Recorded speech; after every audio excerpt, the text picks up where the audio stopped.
For now, it looks like Minnesota liquor store owners won't have to worry about lighting up their open sign on Sundays unless the general public starts to voice their opinions on the issue. Martin Park is older than the city of St. Cloud itself, but the committee that oversees the park says that smokers putting out their cigarettes on the ground not only hurts the park's aesthetic significance, but also its historic significance.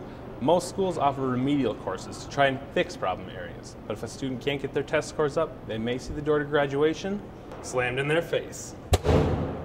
That family just arrived in the area after taking a 20-hour trip from Washington last week. However, that trip wasn't even close to the amount of time that they'll get to spend together from now on.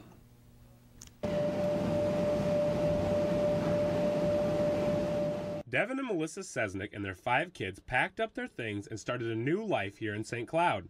After spending 12 years in the military, Devin decided to retire, and the couple jumped into a business opportunity that had presented itself to them at the Bounce Depot in Waite Park. Moving back to Minnesota was a sacrifice as far as desires were concerned, but as far as what God would have for us, this provided that best opportunity for us.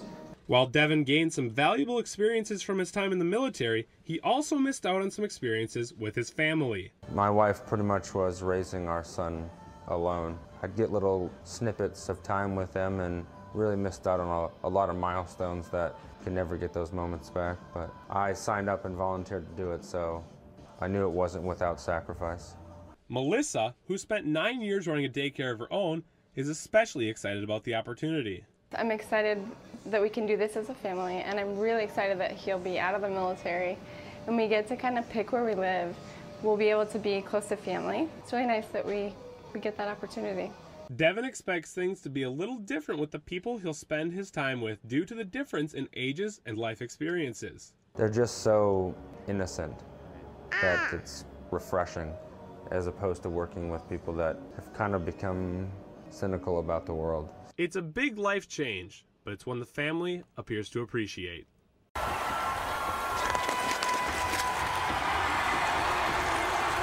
Cameron Noss is an SCSU student skating his way into extreme sports history.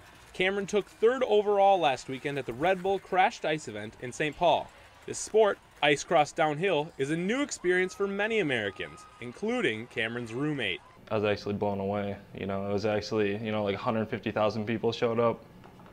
And it was just crazy because I was just like, wow, I didn't think this sport was actually going to get this much hype. And, over a couple of years, it really did grow, and it was a great experience being there. It was intense. Cameron's experience shows that knowing the right people can have its benefits. A friend of mine that goes to school here works for Red Bull, and he thought I'd be good at the sport, and I was just planning on attending last year.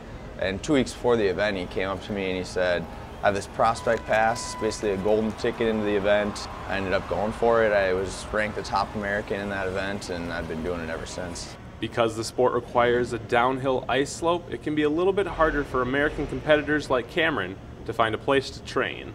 Other countries like Finland, Sweden, and now in Austria, they have permanent tracks. Those guys are getting to skate downhill year-round, whereas we don't, so it's a little disadvantage to us, but hopefully we can get something one of these days here. Cameron has seen a little spike in his celebrity status. Recently, my parents were super excited. I was in the New York Times this weekend. But he says that he doesn't feel it on a daily basis. It's been kind of nuts, but I'm still just hanging out, normal guy. Still have to work a 9 to 5 up here and go to school, so I mean, I feel the semi-celebrity status when I'm at the events, but other than that, I don't really see a huge difference. And he has plenty of support from his family and his friends. I mean, it's still kind of fresh when he starts, I don't know, some crazy things start happening, we get to flown out somewhere hopefully, or like some crazy thing, then yeah, I'll be part of the entourage.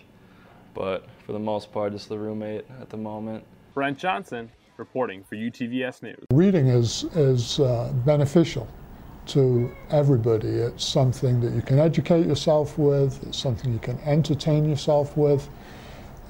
There's no downside to reading. So the more people we can get reading, we think the better our community will be. The goal of giving people more access to books is one that volunteers in multiple countries aim to accomplish tonight, and 32 libraries in central Minnesota will be joining in to help with the cause.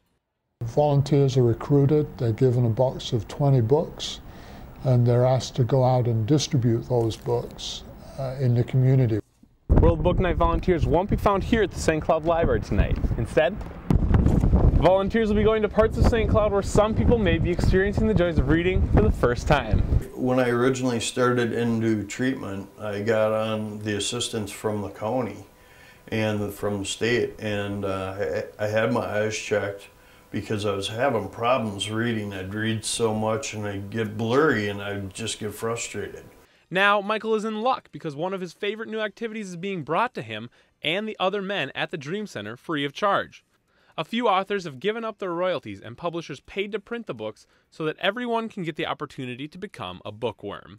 If they have a point of view or whatever they want to share so much that they're able to just want to give it away.